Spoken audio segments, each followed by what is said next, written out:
Text to অর্থাৎ এসে রাইটিংয়ের জন্য কিছু ইম্পর্ট্যান্ট টপিক আছে। এই যে এখানে দেখছেন 20টা টপিক, এই 20টা টপিক যদি আপনি কমপ্লিট করতে পারেন তাহলে খুব সহজেই যেই কোনো এসে রাইটিংয়ে আসুক না কেন, যেই কোনো এসে কোশ্চেনে আসুক না কেন, আপনি খুব সহজেই ইজিলি আনসার করতে পারবেন। যেমন এখানে আছে ধরেন আর্ট, এই আর্ট রিলেটেড যদি ধরেন আপনি 4টা স্যাম্পল আনসার পড়েন এবং একটা স্যাম্পল আনসার থেকে যদি 3টা আইডিয়া জেনারেট করতে পারেন তাহলে 4টা স্যাম্পল আনসার থেকে কয়টা, টোটাল হচ্ছে 12টা আইডিয়া জেনারেট করতে পারতেছেন। তো এইগুলো আপনি নোট করবেন এবং প্রতিদিন রিভাইজ করবেন।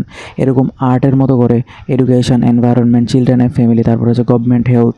তো এরকমভাবে যদি এই 20টা টপিক পড়েন তাহলে আর কিচ্ছু পড়তে হবে না ভাই, যে কোনো কোশ্চেনে আসুক না কেন আপনি পারবেন। আর আরেকটা বিষয় যেটা খেয়াল করতে হবে সেটা হচ্ছে এসের টাইপ। এসের কিছু টাইপ আছে, যেমন হচ্ছে ওপিনিয়ন এসে, ওপিনিয়ন এসের মধ্যে আছে এগ্রি ডিসএগ্রি আছে, তারপরে টু হোয়ার এক্সটেন্ট, তারপরে আছে যেমন ডিসকাশন এসে, ডিসকাশন এসের মধ্যে আছে হচ্ছে discuss booth views and give your opinion. তারপর আছে হচ্ছে অ্যাডভান্টেজ ডিসঅ্যাডভান্টেজ এসে, প্রবলেম অ্যান্ড সলিউশন এসে, তারপরে আছে ডাবল কোশ্চেন এসে, মানে 2 পার্ট কোশ্চেন যেটা। তো এই কোশ্চেন টাইপগুলো খুব ইম্পর্ট্যান্ট, না হলে হচ্ছে ধরা গিয়ে যাবেন। তো কোশ্চেন টাইপগুলো জানতে হবে। তারপর হচ্ছে এই যে কমন টপিক যে 20টা আছে, এই 20টা যেভাবে বললাম স্যাম্পল আনসার পড়ে আইডিয়া জেনারেট করে, এগুলো বিভিন্ন রিসোর্সেস আছে।